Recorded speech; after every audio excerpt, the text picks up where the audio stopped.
السلام عليكم ورحمة الله وبركاته. أخبار أسم اليوم معي إكلي ميسرة في مصر.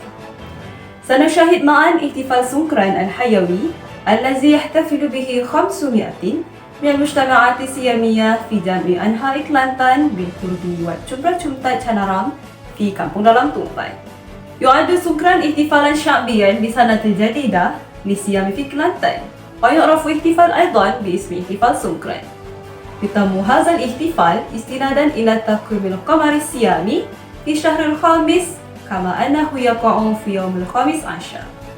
وفي التقويم المسيحي يتم هذا الاحتفال في منتصف أبريل اتفاقا أن يقع في أشد الأيام العام الحرارة. ويعرف بمهرجان رش المياه، وهو أنه سيرش المياه لبعضهم البعض. وكما نعلم أن السكان سيام في كدا وفيرا أيضا يحتفل بسنكران، ولكن في كلانتان بشكل خاص لا يركز الاحتفال بشكل كبير على المعبد مثل تلك في كدا وفيراك. والآن ستولى حسنى نبيل الاهتمام بهذا الأمر في تومباي. شكرا إكليل على خدماتك في سري بنتس. وهنا أود أن أقدم سيامية كلانتانية اسمها حميزة. كيف حالك يا حميزة؟ أشكر الآلهة، أنا بخير. يا حميزة، كيف تحتفلين باحتفال سنكران؟ شكرا أختي. هنا يتم الاحتفال بالفرح. نحن نرش المياه ونتبرع البضائع. بالإضافة إلى ذلك، في الصباح نحن نذهب إلى القبر. بعد ذلك يستلم الأطفال والديهم كمقابل الحصول على خدمتهم. إذن ما هو الغرض من نشاط رش المياه؟ ربما يمكنك أن تخبرينا بالمزيد عن هذا النشاط. يمكن. طيب، الغرض من هذا النشاط هو احترام الآخرين. الماء هو الماء الحسي، لأن الماء مستخدم على تمثال بوذا. بعد ذلك نرش المياه على العائلة لمباركة. هل يمكنك أن تخبريني البضائع التي تم التبرع بها؟ يمكن أختي. البضائع التي تبرعنا في هذا الاحتفال من ثوب والنقود وغيرها. هل هذا الاحتفال يجب أن تحتفلي به كل عام؟ نعم، يجب أن نحتفل باحتفال سنكران كل عام. هذا الاحتفال مثل الاحتفال الآخر الذي نحتفل به. يجب على جميع أفراد الأسرة العودة إلى القرية لزيارة والديهم. طيب، شكرا جزيلا على مشاركتك في هذا الاحتفال يا حميزة. عفوا. حسنا، يا إنشراح، هل يمكنك أن تخبرينا عن الموقف هناك؟ تفضلي. شكرا حسنى نبيلة. احتفال سنكران في كلانتان ليس فقط يحتفل به الشعب السيامي، هناك أيضا زوار غير السيامي يأتون لإحياء حفلة سنكران. لذلك أريد أن أسمع رأي أحد من الزائرين الذين جاءوا لاحتفال حفلة سنكران. كيف حالك؟ الحمد لله بخير. من أي ولاية؟ أنا من سلنجور. لماذا أو ما هو هدفك من حضور الحفلة والاحتفال بها مع شعب السيامي في كلانتان؟ جئت هنا مع صديقتي من هذه النسبة، لقد دعتني للحضور هنا وتقديم هذا الاحتفال لي، وبالصدفة لدي واجبات تتعلق بثقافتي. لقد أثار هذا الاحتفال اهتمامي بدراستي عنه. بالإضافة إلى ذلك، لذلك انتهزت هذه الفرصة للتعرف على ثقافتهم وتقاليدهم. في الواقع لم أكن أعلم أن هذا الاحتفال كان أيضا يحتفل به في كلانتان بقدر عظيم. طبعا، لقد جربت بنفسك تجربة الاحتفال بحفلة سنكران في كلانتان. إذن ما هو المثير للاهتمام موجود في هذه الحفلة، حفلة سنكران في كلانتان، بخلاف رش المياه للجمهور؟ طيب، ما هو المثير للاهتمام هنا؟ هناك أيضا احتفال سايبات. إن الغرض من هذا الاحتفال يتلخص في إطعام منتخبكم عادة ما تجلب ربة المنزل الطعام الذي طبخته وتقديمه للراهبين. ما هو رأيك على هذا الاحتفال بسنكران في كلندن؟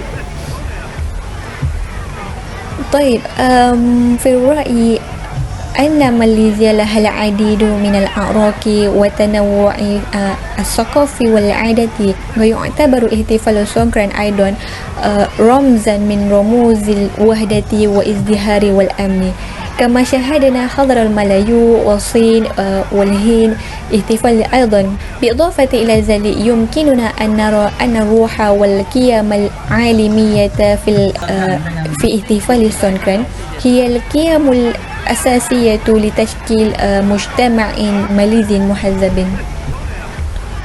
ما شاء الله، أحسنتي، شكرا لك. الآن مع زهرة في سري بنتس. شكرا للإنشراح. والآن معنا السيدة أيدا فصيحة بنت أحياء، وهي رئيسة لجنة وحدة المجتمع والثقافة والتراث والسياحة لولاية كلانتن. حسنا يا سيدة، هذا الاحتفال يقام منذ زمن طويل أليس كذلك؟ بلى. إذن هل يمكنك أن توضحي لنا خلفية الاحتفال وتفاصيله؟ يعود أصل احتفال سكران هذا إلى قصة شاب حكيم في فهم لغة الطيور. تحدد قبيل ودواتينه هذا الشاب بإعطائه 3 مشاكل الغازي لهلها، وبينما كان يتكئ على شجرة سمع الطائران أما يخبر أطفالها عن قصة شاب اختاره آلهة في حل 3 مشاكل. بعد سماع جميع إجابة طائر ذهب الشاب ليرى آلهة في يوم السابع وإجابة جميع صحيحة كما وعد. إذا نجح الشاب في حل القصة ستقطع آلهة رأسه. لذلك بدأ احتفال سكران برسمه في عام جديد بسبب ترتيب الذي يعتقد أنه تم عرض رأس آلهة في ذلك اليوم.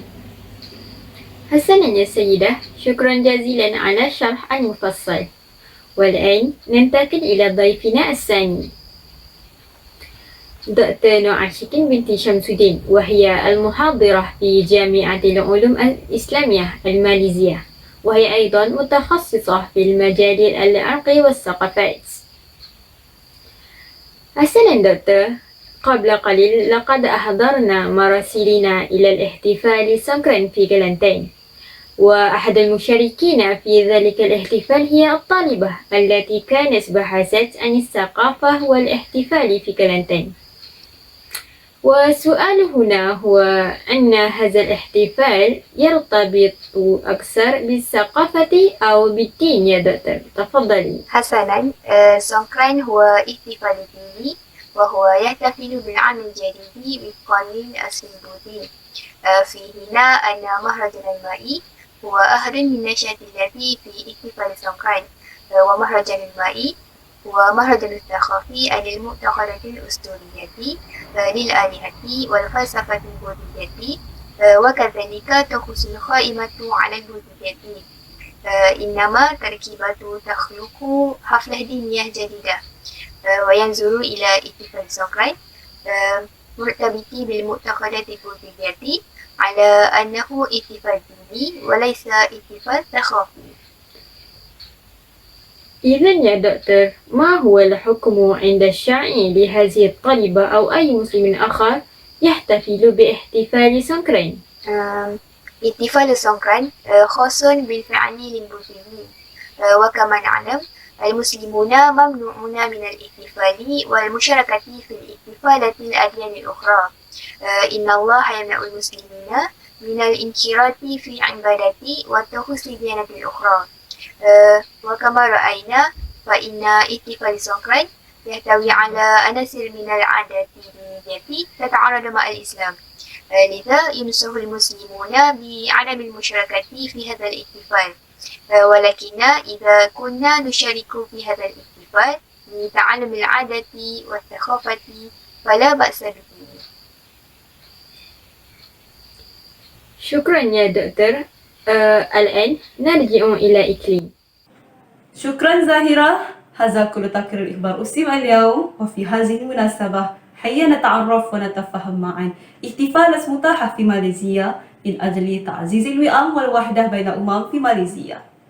في سعادة ترحب بهذا الاحتفال أود أن أذكركم بالعناية الزائد دائما. أتمنى أن نراكم مرة أخرى، والسلام عليكم ورحمة الله وبركاته.